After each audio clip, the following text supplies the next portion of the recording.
สบายดีมื้อนี้เนาะมื้อนี้เป็นมื้อทำอิฐที่เราถ่ายคลิปเฮ็ดกินเนาะมื้อนี้เราได้ไปยีซุกมาเนาะแล้วเราก็จะมานึ่ง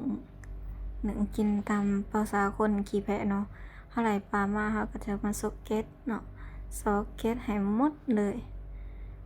ใช้บ่วงซอเนาะแกนใส่แบบคันพื้นฐานพื้นที่กันน้อยๆเนาะซอกเก็ตเอาแต่สะใส่เปื้อนหมดจนได้ล้างใหม่หมดทุกอย่างเลยข้างๆ เพราะว่ามันหลีด หลังจากนั้นล้างเนี่ยเขาก็จะมาแล่ๆเอาแต่เนื้อมันเนาะเพื่อให้มันสะดวกในการที่เขาจะมานึ่งเฮ็ดกินเพราะว่าหม้อเขาก็น้อยๆทุกอย่างมันพื้นที่แคบๆน้อยๆหม้อก็น้อยๆก็ต้องเฮ็ดให้มันแบบสมส่วนในการที่เขาจะเฮ็ดกินให้มันสะดวกขึ้น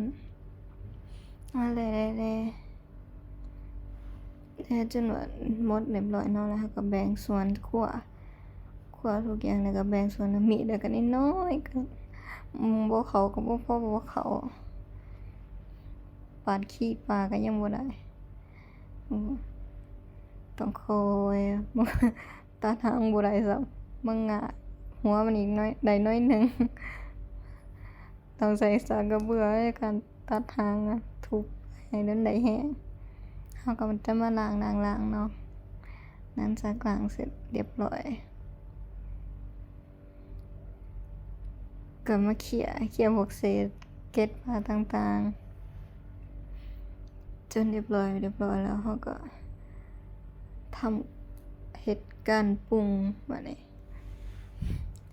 ในการปรุงของเราก็จะมีส่วนผสมมีแต่เกลือเนาะเกลือแล้วก็กระเทียมทุบๆกระเทียมใส่แล้วก็จะหั่น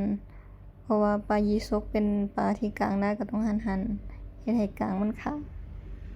แล้วก็เซาใหม่เนาะเซาแล้วก็ส้มเกลือใหม่เพราะว่ารู้สึกว่ามันน่าจะบ่นัวแล้วหลังจากนั้นเรามาเคี่ยมนึ่ง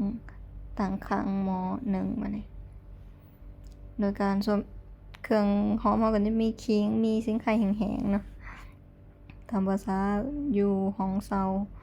เขาเสือในการนึ่งเราก็จะนึ่งใส่เอาผักสู้หอมแล้วก็เอาปลาลงเนาะนี่ก็สุกแล้วเนาะเราจะเอาไม้จิ้มไม้ถูจิ้มสุกแล้วพร้อมเสิร์ฟเลยกินได้เลยเนาะ